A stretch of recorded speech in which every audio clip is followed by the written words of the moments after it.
This video segment continues an examination of the effects of rising atmospheric carbon dioxide levels on plants. A subsequent segment will focus on carbon dioxide sensing in a range of biological organisms from bacteria and fungi to insects. The major points of this segment are: number 1, plants must balance their water loss against carbon dioxide gain. Number 2, plants lose as much as 1,000 molecules of water for every molecule of carbon dioxide they incorporate into carbohydrates. Number 3, rising atmospheric carbon dioxide concentrations will improve the water use efficiency of plants. Number 4, the observed decline in the stimulation of plant growth by carbon dioxide enrichment is known as carbon dioxide acclimation. Terrestrial plants sit on the horns of a dilemma. They must expose their internal organs to the atmosphere for carbon dioxide to enter their leaves and participate in photosynthetic carbon fixation. Yet such exposure permits water vapor to escape from leaves and desiccates them. To address this dilemma, plants precisely regulate gas exchange between leaves and the surrounding atmosphere. Leaf surfaces are covered with a waxy layer called the cuticle that inhibits inward diffusion of carbon dioxide into leaves as well as outward movement of water from them. Atmospheric carbon dioxide enters leaves and water vapor exits them through openings called stomata. Plants control the extent to which they open their stomata based on a number of environmental cues to minimize the amount of water loss per carbon dioxide assimilated into carbohydrate. These cues include relative humidity, light level, carbon dioxide concentration, and soil water availability.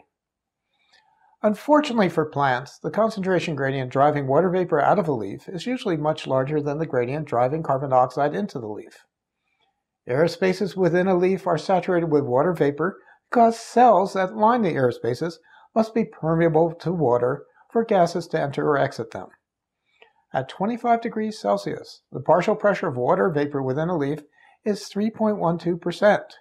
When, for example, the relative humidity of air is around 50%, the concentration of water vapor at 25 degrees Celsius is 3.12% times 0.5 or 1.56%, and so the gradient driving water vapor out of the leaf is 1.56%. Compare this with the gradient for carbon dioxide. The partial pressure of carbon dioxide outside a leaf is 0.04%, and the lowest it can get within a leaf is about 0.0005%.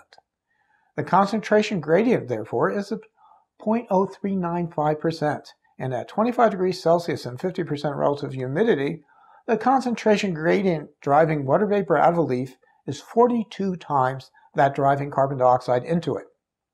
To make matters worse, the escape route for water is much shorter than the path that carbon dioxide must travel from the atmosphere to the active site of rubisco.